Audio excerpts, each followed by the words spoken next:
Because not all MRT stations are built equal. I would prefer number one company contract. My guest today is Vina. She's actually a very famous property blogger in Singapore, and she's actually spoken at property conventions before. So today, together, we'll try to help you understand property investing a bit better and try to answer your questions regarding property purchases. So happy to see you, and congrats on your book, by the way. Haven't mentioned that also. Yes.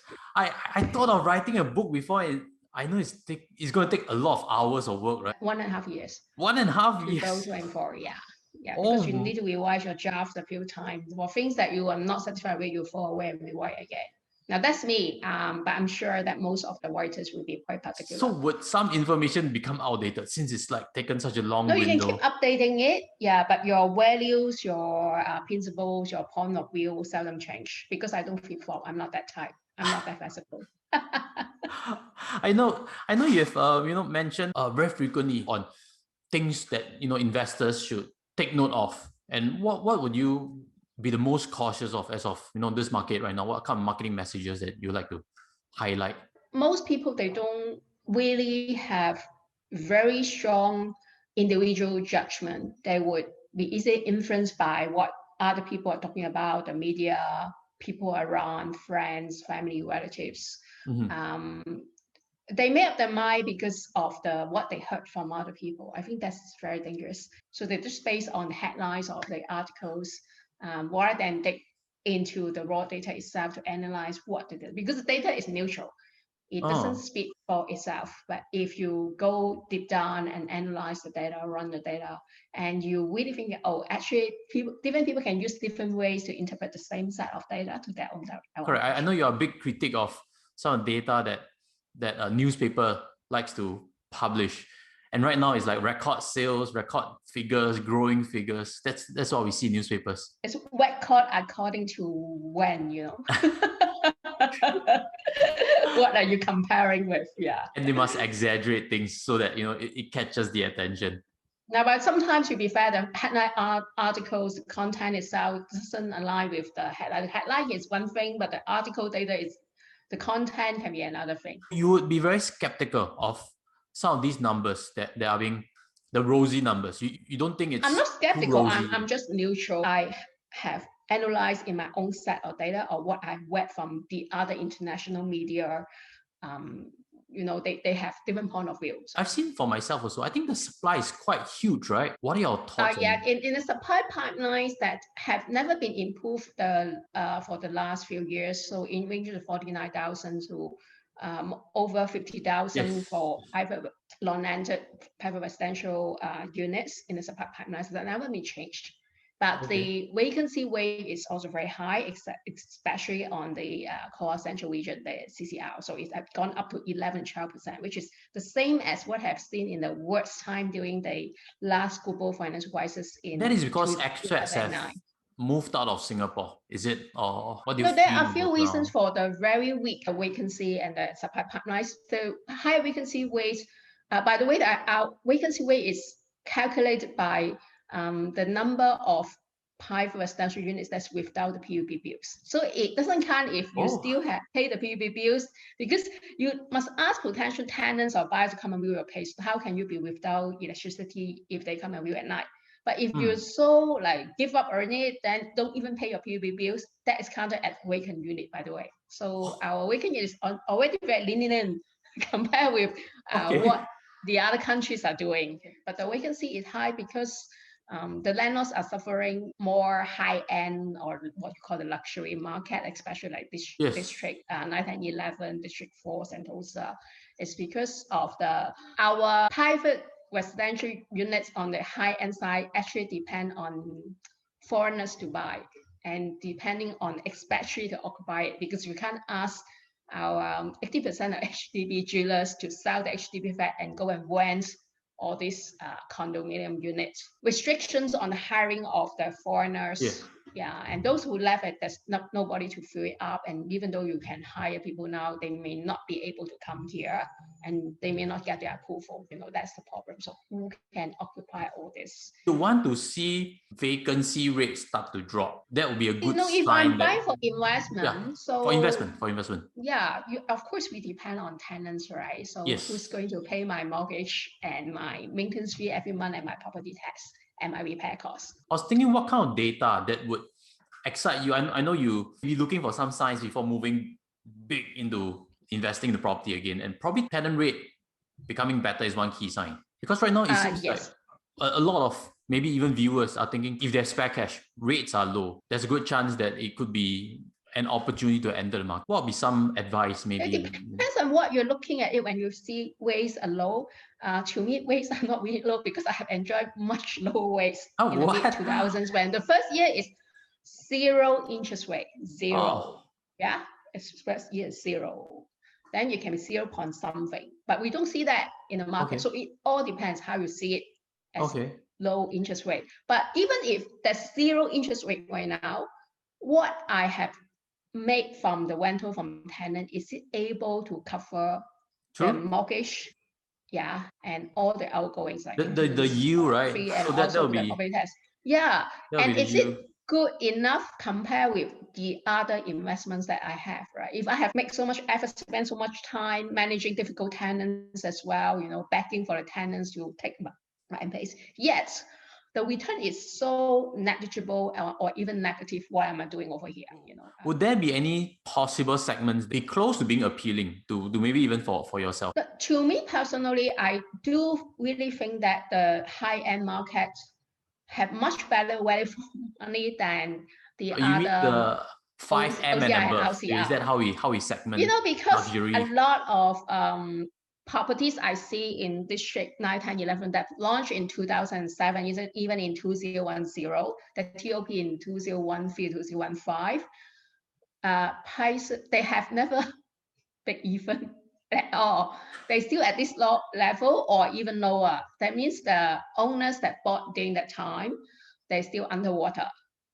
So how can that be, after so many years? Of course this is a very high profile launch at the time, and then they buy at the future market price. That's another story. But after so long, they're still underwater. So if you look at like some of the prime districts, and then you see, wow, 2002 per square foot only. Compare with what you see the new launch coast, and at all the suburb areas can be like near 2,000 per square foot. Especially the OCR shoebox kind of. Yeah.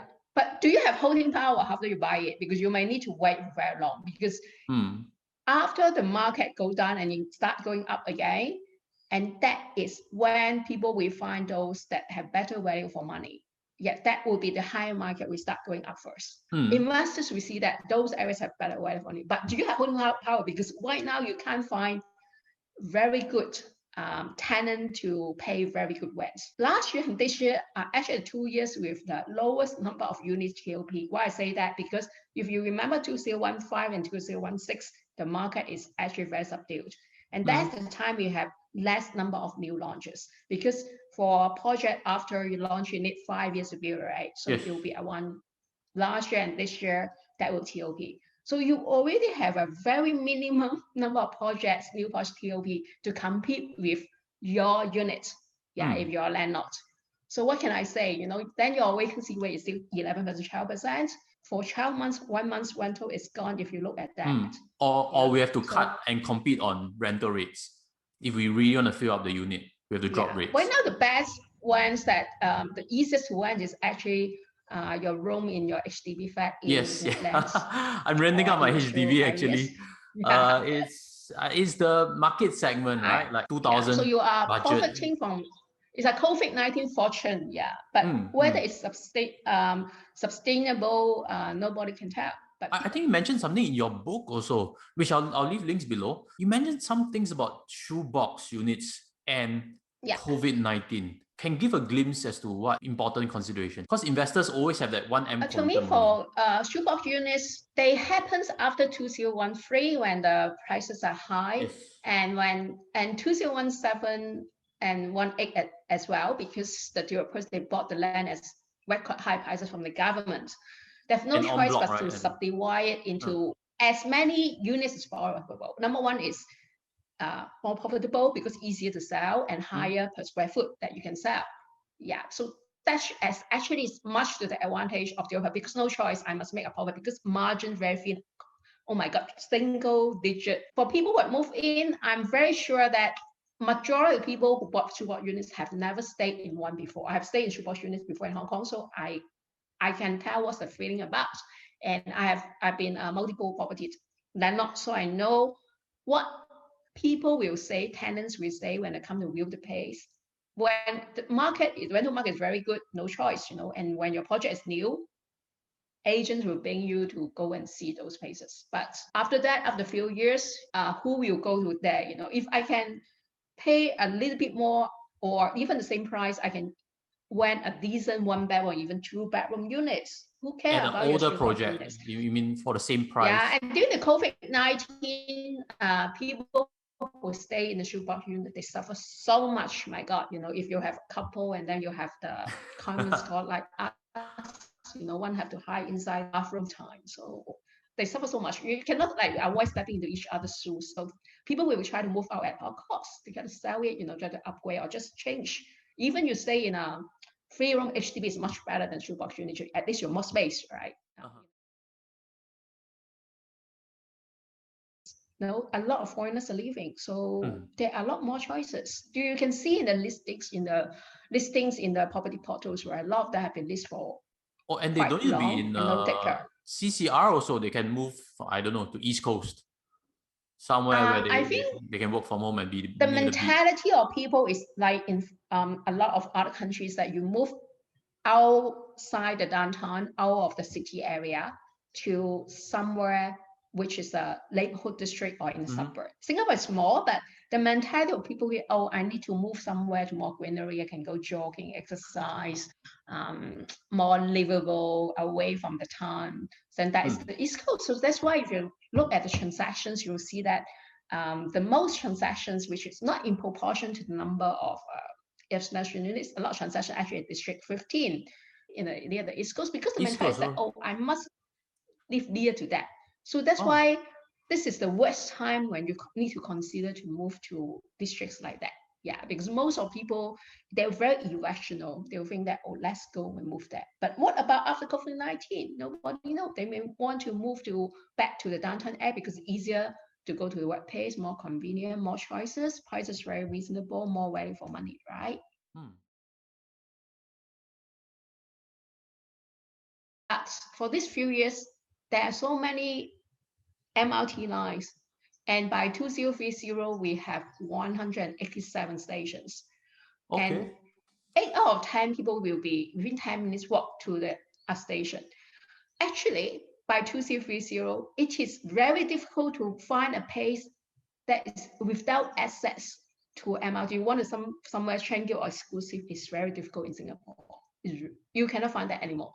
So what makes the difference? The conclusion is it is not how near your home is near to MRT station, because not all MRT stations are built equal. It's how far is your station away from the major workplace. Yeah, the CBD area. Without COVID-19, we're not talking about working from home, we're talking about longer days, right? So it is how far, it's near to the interchange, it's easier to get around. Right? Some of them are much further away and you need a longer time. It's more crowded. You need to have a lot of transfer, need to wait on the platform for a long time because you need to depend on the reliability of the public transportation anyway, right? So, but that will help in the tenancy attraction, would that? It depends what kind of tenants you like. You see, tenants is very broad.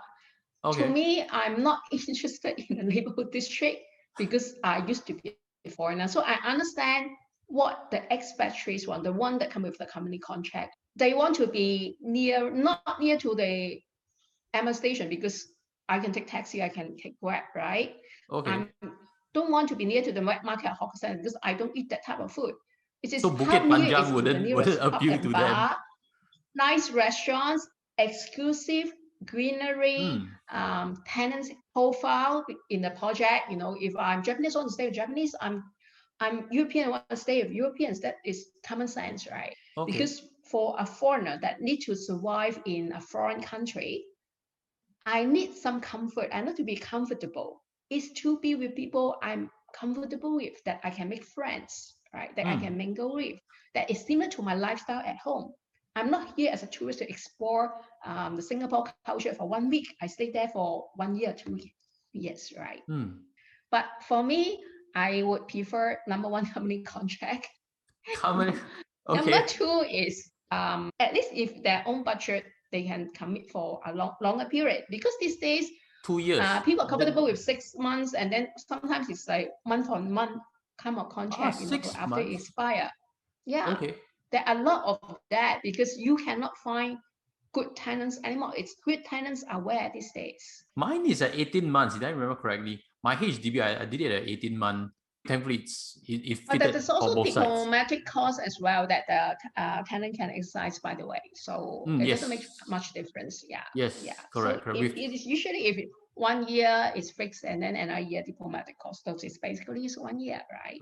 I want to also find out a bit better on your book. What other possible insights would you be able to share? The first chapter I would focus on the mistakes that people make, why people lose money. So I think in this market, the property market is very interesting. People will boast about they make money, it's profitable. But agents will be people who lose money, they keep quiet. Correct. Yeah, but because I'm a broker of an individual property broker, I've received a lot of emails and messages from people who lost money and bought the wrong thing. Correct, because once they go to a showroom, probably it will be the most optimistic projections, possible upside that will keep them excited about purchase. Property is something that you buy when everything is good, when you're happy, you see. But after you get it, after you bought, after you move in, there are a lot of unexpected things, a lot of surprises await you, I would say.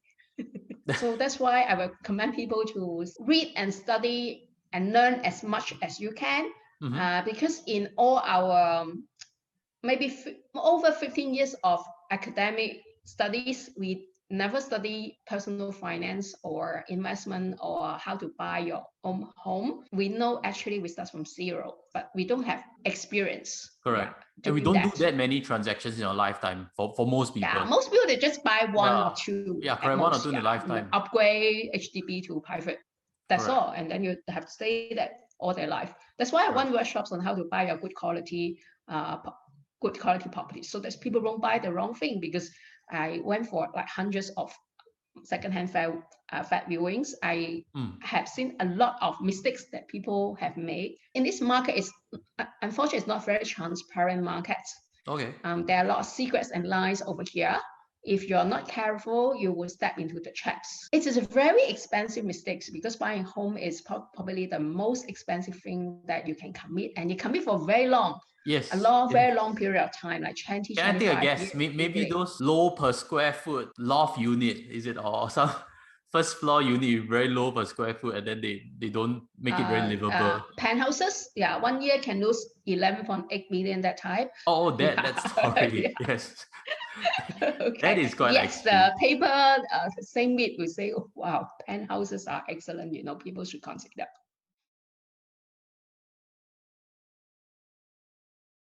Oh, by the way, do you recommend people to separate out the decision making? Because I've heard friends, I buy it first. Maybe I will stay inside. Maybe I'll rent it out. I'm not sure yet. So if you want to buy a home, you want to consider the long term. If you want to buy things for investment, you must calculate the ROR, the return on investment. Because you're unclear, there will be a lot of confusions in the future. When people go to buy a property, if they say, I can stay there, or I can treat it in investment. They say after the project TOP, the prices go up, I can sell in an investment, or I can find tenants, they can stay there. If I cannot find tenant, I stay there. But this is very wrong, because what you buy and the price point and consideration as investment is very different from what you buy for your own stay. You buy your own stay, of course, the district I'm familiar with. So because I have the potential to stay there, near to all the amenities, where the children's schools, what I consider as a local, it's a good property, you see. But once you rent it out, you rent it to the worst type of tenants, that is the Singaporeans. that you try to Really? avoid as a landlord. Yeah. So that's why a lot of people, they sell and cut loss. The reason behind is it's not easy to be a landlord. There's always the reason why I sell it is because it is not easy. Of course, it's not easy. You're not trained to be that. It's just like you are not trained to be employer of a maid. You're not trained to be a landlord in the first place. There are a lot of things you don't know. You make a lot of mistakes, and you suffer enough. You're fed up, and then you sell it. Yeah. Okay. Because you want to avoid suffering. Then. And another thing is that if you are buying a place that is originally for investment, you may buy something that's exclusive, but once you stay in it, it's not something that you really close to your lifestyle, you see. But when you buy a POP, POP, near to you what buy it on paper expatriate also, life, yeah. Then Yeah, you're overpaying for it. Yeah. Why do Okay. you pay at a premium at District 9, 10, 11, but you yourself stay in it? You know, if you originally want to buy something for your own stay, you don't have to pay that premium. Why do you pretend to be expatriate now as a foreigner? This is not your lifestyle, right? So to me, the two things, they don't mix. Better make up your mind before you do it. Make up mind. Okay. If you buy a commercial property, there's no control because you see the SMEs, they are like all these industries in these industries, they all the owners, they just give up, you know, then quit. And then there's not enough SMEs to occupy those small strata type of factory units. No, what can you do? You cannot occupy it yourself. You cannot set your own business just to occupy it, because if it's residential, you can ask somebody to move in. What I would say is in 2013, around that time, there are a lot of courses and training agents how to market commercial properties. Went up factories, units, strata, retail, like Alexandra Central, for example, that people will rush there and submit a blank check to the agent just to buy that unit. But at the end, it's like the units can be vacant for 2-3 years, still nobody occupied, even though, you know, you're asking for a rent that not enough to pay for your mortgage. This is a very specialized market. It's more for the professionals, I see. It's not for somebody who's investing for first time. You're not a businessman. You haven't invested in commercial properties. The chance of you fail in this investment is very high, I would say. Yeah. So and you're trapped. Well, I mean, that's a lot of insights. Thank you, Vina, I mean, for sharing all this. Very useful insights, correct. So if you have a question, leave them in the comment sections. Myself and Vina, if we have a point of view we can share, we'll definitely try to answer that for you. I've also a previous video that I'll leave links for you to follow. That is actually in a private setting. And again, that is actually a members only channel. So you can actually support this channel by subscribing and looking for that video also. So with that, I'll sign off from here. If you benefit, again, smash on like. I'll see you in a future video. I'll be doing more interviews like this to hopefully benefit you in your financial journey. With that, I'll sign off. Take care and goodbye.